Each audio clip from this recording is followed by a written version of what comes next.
Here we have a SAT math question. Okay, let's go with the information. There is a quadratic function given over here. That is f of x equals to ax squared positive 8x positive c.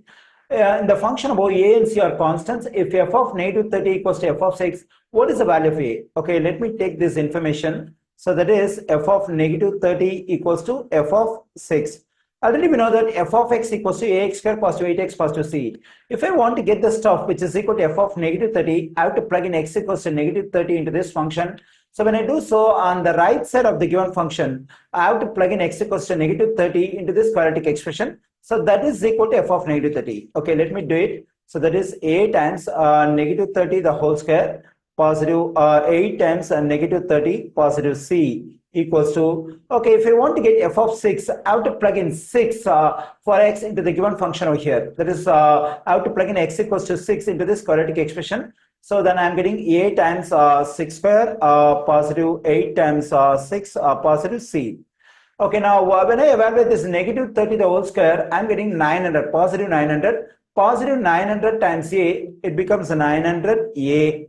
And here positive times negative becomes a negative. 8 times 30 is 240 positive c. On the right side, when I evaluate this 6 square, it becomes 36. 36 times a becomes 36a.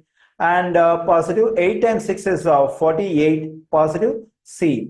Okay, here in this equation, I find positive c on both sides. So if I subtract c from both sides of the equation, I'll be able to get rid of the c on both sides of this equation. So let me subtract c from both sides of the equation. So when I subtract c from both sides, this positive c, negative c will cancel out. The same thing here. So the resulting equation is 900 times a negative 240 equals to 36 times a positive 48.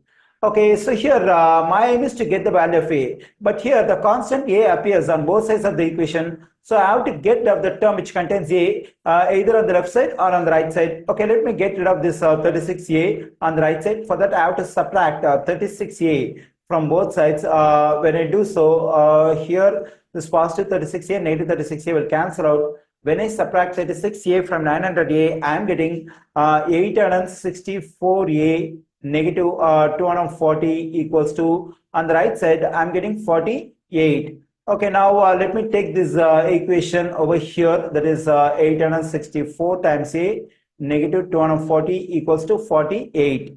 Okay, so now we have to solve for a in this equation. Okay, for that we have to isolate a. That is, we have to get rid of all the values around the constant a. So first, let me get rid of this negative 240. For that, I have to add 240 to both sides. So when I do so, this negative 240, positive 240 will cancel out. I have 864a on the left side. When I combine 48 positive 240, I am getting positive 288.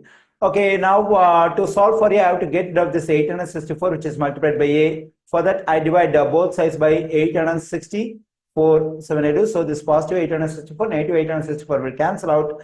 So then 288 goes into 288 one times, and 288 goes into 864 three times. So I am getting a equals to 1 over 3. So in the given function, I got the value of a. The value of a is 1 over 3.